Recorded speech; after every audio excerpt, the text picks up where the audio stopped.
दोस्तों आपको एक विवाद तो पता ही होगा। यूट्यूबर और पॉडकास्टर रणवीर इलाहाबादिया को लेकर। जो रणवीर इलाहाबादियों के शो पर रोक लगाने का जो आदेश था वो सुप्रीम कोर्ट में याचिका लगाई गई थी।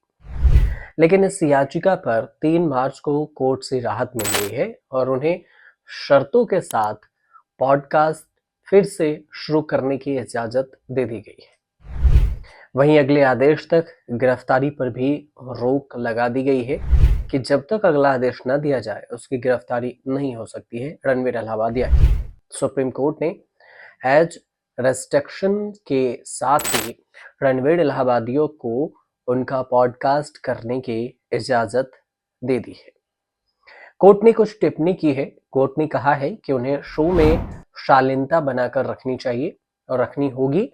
रणवीर इलाहाबादिया ने अपनी याचिका में अभिव्यक्ति की आजादी और मौलिक अधिकारों का जिक्र किया था।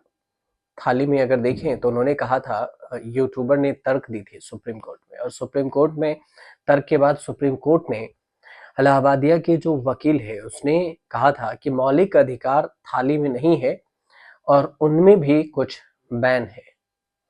सुप्रीम कोर्ट ने अगले आदेश तक इलाहाबादिया को गिरफ्तारी से सुरक्षा भी प्रदान की है। उन्हें गुवाहाटी में जांच में शामिल होने के लिए कहा गया है।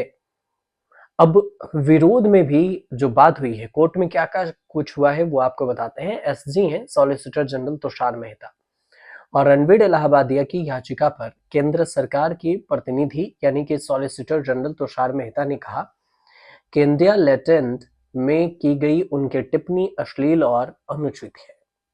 इंडिया गॉट लेटेंट नाम का वो शो चलाते हैं और इसी शो में बवाल हुआ था, और बवाल होने के बाद यूट्यूबर रणवीर इलाहाबादिया ने माफी भी मांगी थी। उन्होंने सोशल मीडिया पर एक वीडियो शेयर करके सॉरी कहा था। साथ ही ये भी माना कि उन्हें पेरेंट्स को लेकर ऐसा अश्लील बयान नहीं देना चाहिए था।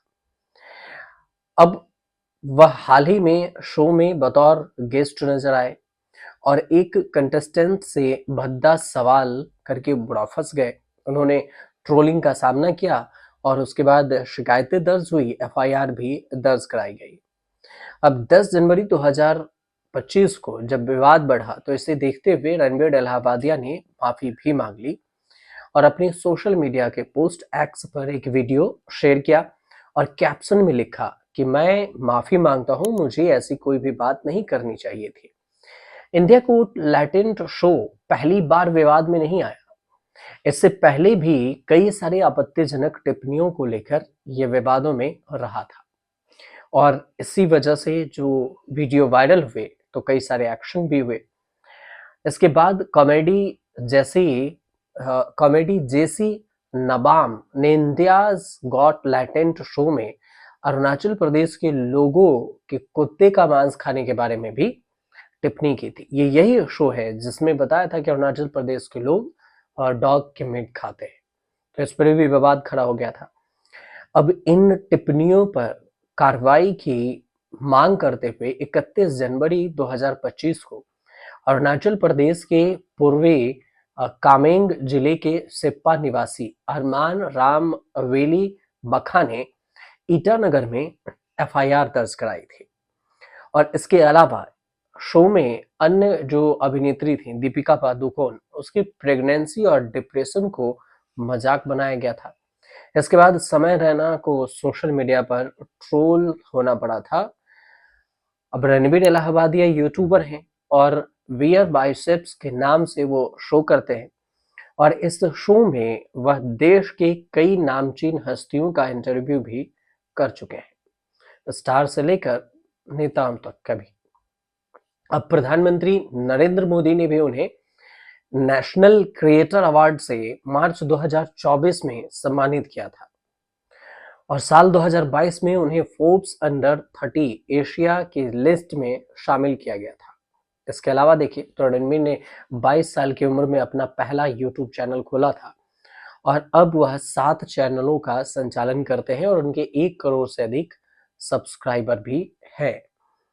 वहीं पर जिनके शो में विवाद हुआ वो समय रैना सोशल मीडिया इन्फ्लुएंसर और स्टैंड अप कॉमेडियन है वह भी यूट्यूब पर इंडियाज गॉट टैलेंट नाम से ही शो चलाते हैं, इसी के हैं। मूल रूप से वह जम्मू और कश्मीर के रहने वाले हैं। समय रैना ने 7 लाख से ज़्यादा उनके यूट्यूब पर फॉलोवर्स हैं। समय की कमाई की अगर बात करें तो करोड़ों में आंकी जाती है। एक कोई डेटा नहीं है कि ये इतने रुपए कमाते हैं या फिर नहीं, कितनी कमाई होती है या कितने कहाँ से होती है। लेकिन अब जो समय रैना को लेकर विवाद था वो सुप्रीम कोर्ट ने स्टे लगा दिया है गिरफ्तारी पर भी, और उन्होंने फिर से शो शुरू करने की परमिशन दे दी है। फिलहाल ये शो बंद पड़ा था यूट्यूब पे, और रणवीर इलाहाबादी और समय रैना दोनों भागते फिर रहे थे केस में गिरफ्तारी को लेकर। तो अब कोर्ट ने कहा है कि फिलहाल जब तक हम अगला आदेश न दें तब तक उसकी गिरफ्तारी नहीं हो सकती है। तो ये कुल पूरा विवाद था, सुप्रीम कोर्ट ने इसी पर अपना फैसला दिया है। आगे क्या कुछ होगा वो अगले सुनवाई में पता चलेगा। और असम गुवाहाटी में अब उन्हें बुलाया गया है तो पूछताछ के लिए, उस पूछताछ में भी पता चलेगा कि रणवीर इलाहाबादियों ने क्या कुछ नए बात उस पूछताछ में बताई है। फिलहाल आपको जानकारी सही लगे तो हमारे चैनल को फ्री न्यूज बॉक्स को सब्सक्राइब कीजिए, शेयर कीजिए, कमेंट जरूर कीजिए, और हमें ज़रूर बताइए कि आपको जानकारी सही लग रही हो, क्योंकि हम नॉर्मल आसान भाषा में आपको बोलचाल की भाषा में जानकारी पहुंचाते हैं ताकि आसानी से आपको समझ में आ जाए।